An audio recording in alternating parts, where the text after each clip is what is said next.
Welcome to Spokane Talks Media News Matters. I'm Lani and I'll be hosting this edition. Back on December 30th, 2021, wildfire swept through Boulder County, Colorado, and took out over 1,000 homes, damaged nearly 150 others. I have a special guest with me today, Kendall, whose family was one of those who was in that thousands that lost their home, and we'll be hearing more of her story after this.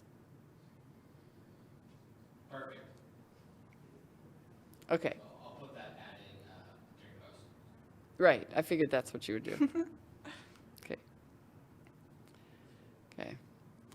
Welcome back, and my guest today is Kendall Wiedemann. She is an intern here at Spokane Talks Media, majoring in psychology and broadcasting at Gonzaga University, a junior.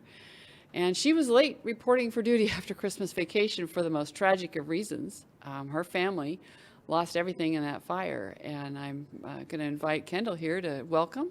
Glad you could be here. Yeah, thank you so much for having me. I wanted to give you a chance to tell your family story, how the day unfolded. So it was just like any other day. I was actually getting my booster vaccine, and we noticed there were really high winds. It was like over 100 miles per hour, like kind of absurd for that Front Range area. And then the wind does normally come off the Front Range, but not at not that speed. like at 100 miles per Right. hour.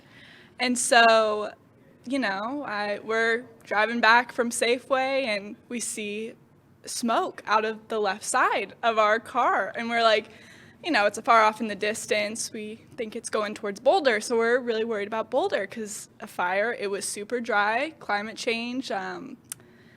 Is a big factor in this. Like, it had not snowed. It was December 30th, and it had not snowed in Colorado. So basically, we saw the fire in the distance, and it started to get really smoky, really quick, and then we're just at home being like, okay, what do we do? Like, it's got to be going towards Boulder, right? No. The wind shifted towards two towns called Superior and Louisville, and it burned down first a well-known doggy daycare center, and 40 dogs, luckily, were all saved, but that was when we first knew that it was coming, and it was coming fast. So we grabbed go bags, and we were like, is this real? Like, are we really basically leaving home? And, in that moment, I never thought that we would actually be saying bye. So we grabbed sweatpants and I think 2 shirts and just like some other necessities, but no baby photos, no important documents. But we had 10 minutes to get out. Like, it was that quick. Well, when you mentioned grabbing a go bag, that is something people can learn from your story, is that you want to think about that ahead of time and kind of know what you want to shove in the go bag. Exactly. And so I think that was a very big lesson from this is like, yeah, you may not think it will happen to you, but it does, you got to be prepared for those situations. And so, so we saw the smoke quickly change to black, and we noticed there was a house on our street already on fire, and we just had to get out of there. Very scary. The winds were 100 miles per hour, and we thought our car windows were going to break because so much stuff was flying around, and that can happen. Once we got to safety, that is when the town called us to evacuate. So we weren't even under evacuation orders yet. We decided to go just by pure instinct. Well, the fact that the house down the street is on fire is a good clue too. Yeah, well, that too, and just the color of the smoke. But yeah, visibility, like, you couldn't see anything. So it was just a crazy day, and that doesn't even top like half of it, of like all the experience, the worry, making sure my dog had enough food to like bring with us, and just little stuff like that you had to think about, that you just didn't think you were gonna say bye. So Yeah. yeah. And you're noticing the difference in the color of smoke. That's true. In a wildland fire, when we're seeing the smoke, as long as it's blowing white, we know it's going through rangeland or forest or whatever. But when it hits black smoke, it's hit a vehicle or it's hit house. Exactly. Yeah. There's something else going on. Exactly. And I think at the time, we didn't realize like it was a house at the time. And then it came out later on the like fire map that it was a house that was what was pushing all that black smoke, like you said. So One of the fairly unusual things is that this one also took out some commercial structures. And you mentioned the doggy daycare. I know that we saw a video of the Target and some shopping mall areas. That was unfortunate. Like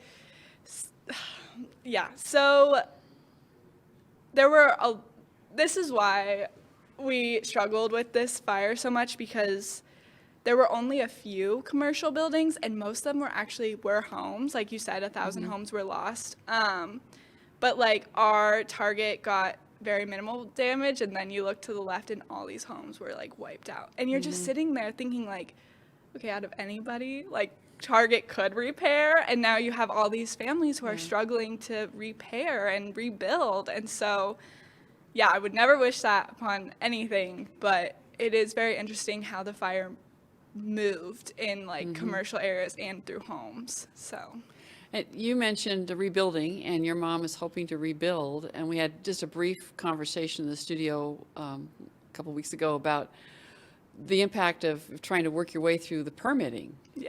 Well, they have so many going on. I know that Colorado had passed a net zero requirement, and that was a problem. Washington's legislature just, if it sticks that way, just strip that requirement out of the energy code that all rebuilds had to be net zero ready. And I've been wondering if that was in part because of the experience in Colorado. Wow, that is really interesting you bring that up, because the net zero codes, our hometown just hosted a rally to be like, we are trying to waive these. Yes, there is a time to be green, but nobody was expecting to have to rebuild their homes at this point. So there was a huge rally hosted in our small little town to get council members to hopefully waive this net zero law. And they're saying it can cost $20,000, but it's actually closer to $100,000 to add on to the homes that you're rebuilding. So it just would mean so much to the community and welcome us back even more, that if we could rebuild like those net code zeros, that net code zero would have to be like passed. So, and for anybody that doesn't know what the net zero ready, I mean, it's a great idea to have a house that is not using any more energy than it can produce on site, but it's expensive. And you'd have to have a whole really good insurance to be able to rebuild something that didn't have that, to rebuild to that. It's adding solar panels. It's adding, a good way to describe it is sprinkler systems in your homes to prevent fire, which is kind of ironic. And, but we were just saying that looks so industrial. That's not a home to have like sprinkler systems. Instead, it's like, let's rebuild through infrastructure that could be used to like actually build like fire resistant walls instead of sprinkler systems. So there are ways around it, but we just really need net code zero to be passed. So let that go Suspend for now. It. I know one of the other things I noticed about the Target roof, and one of the reasons I looked in on that drone video, was that where most of the damage on the roof was under the solar panels. And I'm a fan of point of view solar. I'm a little iffy on large solar arrays taking up large landscapes because of the habitat impact. But as an architect, I've been really interested in how do buildings adapt to having point of view solar. And I did notice that was where the damage was. And there's some NFPA studies, National Fire Protection Association studies, that are just starting to look at the impact, the intersection of buildings with solar, with flying embers. Wow. And so that's still a little bit in flux. That's something that they will probably be studying that in Boulder County. I really appreciate that you said that, because I had no idea that was something that was caught, burnt so easily. I find that really interesting because, as they're trying to not suspend the codes, like, yeah, like saying stuff like that is honestly going to help a lot. There's a lot of lessons that people can learn Yeah. from that. I mean, it's a terrible thing for you guys. I mean, for your family to be thinking about the things that you've lost, Yeah. but you're here. Yes, very safe. You're a very cheerful person. Yeah, I know. Yes, we're all safe. I feel very lucky that we were all together because we only have one car in Colorado because the second one is with me here in Spokane. So thinking like if my mom was at the grocery store, like, and we were separated, how that could have gone differently. So I do feel very lucky that we were all together and that we were there to support my mom too during this time. It was me and my sister. And my boyfriend designed these Mulberry Street Strong signs, and we put them all down our street to help promote a signal of strength right now. And it has been taking off like crazy. And so people will literally like drive down our street just to feel like strength. And it's just so heartwarming that even just a sign can just be a sign of hope. So, yeah. So what else have you been able to do? That's cool that you're rebuilding community at the same time. Yeah. Other things that are planned for the spring or the summer? So the rally was a really big one for the Net Code Zero. And then those signs that he made, and so far I haven't heard anything for the summer. I think a lot of people are just focusing on a lot of like interweb seminars about builders and who to pick and choose for the right space and all of that stuff. A lot of work goes into rebuilding. So. Exactly. And like you said, like Embers and how we have to think about, if those 100-mile-per-hour winds come again and one ember strikes up somewhere, like how we can stop the fire from spreading from one home to like all of them. So, yeah. Yeah, that's actually the biggest hazard is the flying embers because they can be so far in front of the fire front. Yeah. And it's a hazard for the firefighters, and it's a real problem when they're trying to evacuate because you can't track those. No, exactly. I'll definitely put in a video that shows our street and the flying embers because it was called a fire tornado. Yep. And so when we were actually sifting through the house, certain things that would be like, that was supposed to be by like your bedside would be in the yard because the wind was so strong that like, luckily we found some things, but it was just, it shows how shifted and how strong the wind and everything was.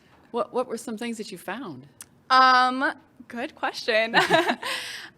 We actually found a lot of old metal stuff from my grandparents. Oh. So it's very interesting, like a lot of the like their old wedding rings and old necklaces. And then we found my grandpa served in the Army, and so when he was at his memorial service, they presented him with a flag, and that actually made it out.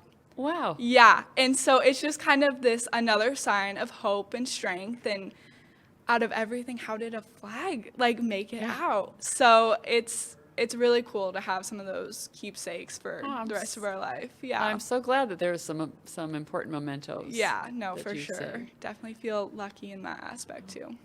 Yeah. Well, this is a timely discussion because we are in sight of coming on the next summer, and this is the time while people are doing spring yard work to be thinking about being fire-wise. Yeah. And that includes embers, looking at things that can catch and hold and support a fire outside the house with flying embers. We've got a lot of ponderosa pine and a lot of sources around here. So, well, I am so glad that you are cheerfully Mulberry Street Strong. Yes, we are Mulberry Street Strong and Louisville and Superior Strong as well. So, okay. Yeah. Great. And it's good to have you here at the studio. I look forward to hearing more from you as you work with us. Yeah. Thank you so much. All right.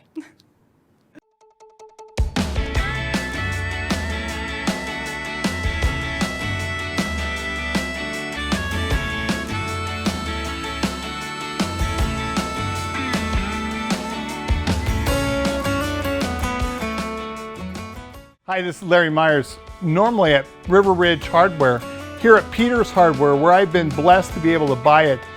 Initially started in 1934 by Bill Peters, and I was blessed to be able to purchase that from the Peters family. Peters Hardware is located at 12118 East Sprague, enter off of Pines and First. We have all the quality home products that you need, including quality paint now where we can match any color that you want. We're here for you for all your home needs. Come on by to Peters Hardware in Spokane Valley.